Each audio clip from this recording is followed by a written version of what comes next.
Hello, everyone. My name is Adam Williams, and you are either listening or perhaps watching to another episode of Retail Redeveloped. Now, today is a special start to a little bit of a different short form podcast that we're doing.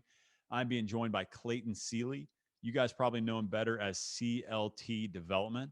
He's got a fervent following online, and frankly, I follow him. You should follow him if you care at all about what's going on in Charlotte. Clayton, thank you so much for joining us today. Hey man, how are you doing today? Hey, can't complain. Can't complain. So here's what I thought we would do, Clayton. I'm going to hit you with some off the cuff topics. Right. We're going to keep this quick. We're going to keep it down to a minute or so. I want to hear your kind of hot take on what's going on in Charlotte. So without further ado, I'm going to get it started. Cool. Yeah, absolutely. Charlotte, obviously, super gut punch, just like every other place on the planet right now. But you could also say that Charlotte is a net winner because of COVID. I've heard this. I'd love to hear your opinion on this. Well, honestly, I can speak to this from a personal level as someone that was living in New York City during the first wave, if you will. Um, didn't last very long in my 850 square foot condo.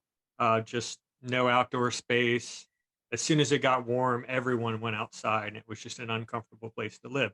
So my wife and I packed up and we moved here pretty much with a week's notice, put our condo on the market, and started working from here. Um, I know tons of people that did the same, but I also know people that are missing the life that they had in New York. So I think in the short term, yes, I think Charlotte is the benefit, and I think Charlotte will continue to be a attractive market for tons of companies. But I don't think New York is dead. I don't think Philadelphia is dead. Chicago. I mean, if you follow some of the big commercial real estate and um, city building Instagrams, it's quite obvious that things are still progressing very quickly in those towns, and they are expecting to rebound fully. I think when it comes to taxes, we're very attractive. Do I think COVID is going to really just be a crazy, you know, I can't even think of the right word. Is it going to work well for us? Yeah, sure. But I don't think it's going to be as transformative as people think it will be. I think we're going to continue to get these things just because we are so well positioned in every single category. See, I think that COVID has been, gasoline on a fire. It's been gasoline on a fire on a lot of different things. I'm a retail guy, as you know. That's my passion. That's what I wake up thinking about. And the accelerant that COVID has, the accelerating effect that COVID has had in the retail business, I think is very similar to the effect that it's going to have on the hyper competitive secondary and tertiary markets in the United States and elsewhere, I'm sure, but I don't know shit about China. So I'm just going to talk about North America.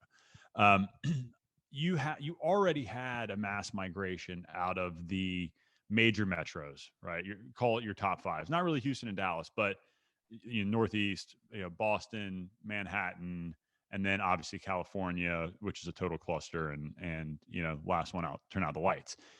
I think that it is such a logical move for major employers and for their employees to Mm-hmm. go from a 30% cost of living decrease in areas that people want to live in anyway. And it's not a huge list, right? Like Charlotte is the beneficiary of being on this tiny little list. It's Yeah. Austin, it's Nashville, it's Raleigh, it's Charlotte, it's some places in Florida, a couple other places in Texas. That's where everybody's moving. And I disagree. I don't think there's going to be a mass re-entry into Manhattan, San Fran. I mean, Boston, a little different from large corporate employers. Like some people, Mm-hmm. the big hedge funds, like some people have to be in Manhattan. Some people just want to live in Manhattan because it's freaking Manhattan. It's the greatest city in the world. But the thought that all these employers are going to be like, you know what, freaking Austin sucks, Nashville sucks, it's too much fun.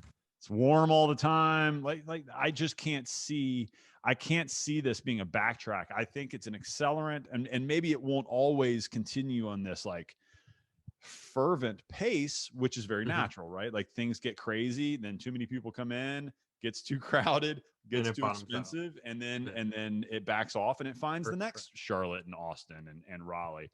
But I don't know, Clayton. I feel like this is not a blip on the radar.